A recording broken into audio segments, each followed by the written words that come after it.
You bought a 10 rupee chai this morning and tapped your phone. The chaiwala got all 10 rupees, not 980, all 10. No fee, no cut, nothing. Swipe a card almost anywhere else in the world and someone takes a slice. But this? You paid 10, he got 10. 100 times a month without a second thought. Except that cheerful little paid sound isn't free to make. Somebody, somewhere, pays to keep it running. And if it isn't you, who is it? Every UPI payment costs somebody a rupee or two to run. And India now does this more than 20 billion times a month. That's a bill the size of a small country's budget. And somehow, it lands on nobody at the counter.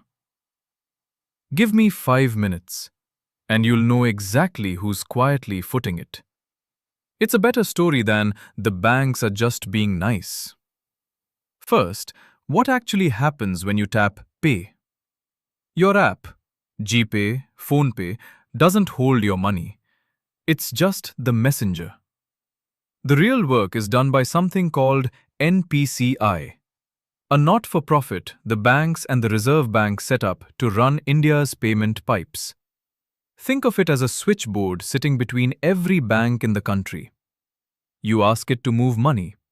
It checks you're good for it, and it shifts 10 rupees from your bank to the shops, instantly. And that UPI ID you made, the one that looks like an email, your name at your bank, that's basically an email address for money. Instead of handing a stranger your actual account number and IFSC code, you just hand over that. It points to your account without ever exposing it. So you tap. The switchboard tells your bank to take out 10, tells the chaiwala's bank to add 10. Your PIN confirms it's you. Done. 2 seconds. Simple for you. But a lot of expensive machinery just ran. And the law says nobody can charge you a single rupee for it. Which is where it gets strange. Because UPI being free isn't some company being generous. It's the law. Back in 2020, the government banned the little fee shops pay on card swipes. And for UPI, set it to exactly 0. Why? Because that fee was the one thing keeping small shopkeepers off digital payments. Nobody wants to lose a cut on every chai. So they killed the fee, made it free, and suddenly every chaiwala, every pan shop, every sabziwala takes UPI.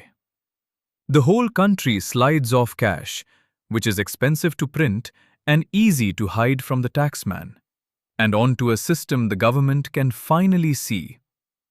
It worked. Maybe too well. Fine, said the government. We'll cover the cost ourselves.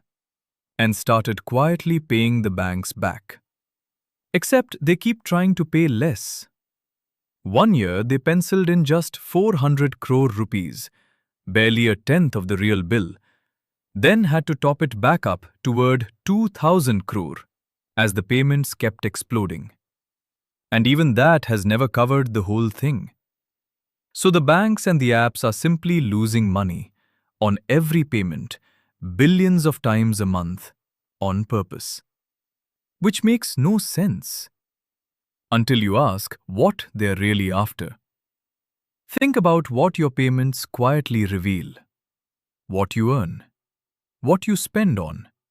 Whether you're broke by the 28th. It's the most honest financial diary you'll ever keep, and you write it in their app every single day. So when you need a loan, they're not guessing whether you're good for it. They can practically see it. One tap, pre-approved, sitting right inside the same app you opened to buy chai. That's the real game. On the free tap itself, they earn nothing. That's the law. But the tap pulls you in, and the app sells you loans and insurance, the high-margin business that's growing 200% a year. In 2025, PhonePe, the biggest of them, posted its first profit, once you strip out stock costs, on its way to going public. And the fastest growing rupee on its books isn't the payment. It's the loan. So, can it last? Only as long as the loans earn more than the free payments lose. The big apps are barely winning that race. The small banks running the pipes in the background aren't. They carry the cost and see none of the loan money. Which is why the whole industry is quietly begging the government to bring a small fee back. Just for the big shops. Free forever for everyone? Probably not. So next time you tap for that 10 rupee chai and hear that little paid, you'll know the truth. It's not free. It's just unpaid. And someone's betting that one day you'll borrow. So here's the habit worth keeping. The next time anything feels free, ask the one question that actually pays off. Then, who's paying?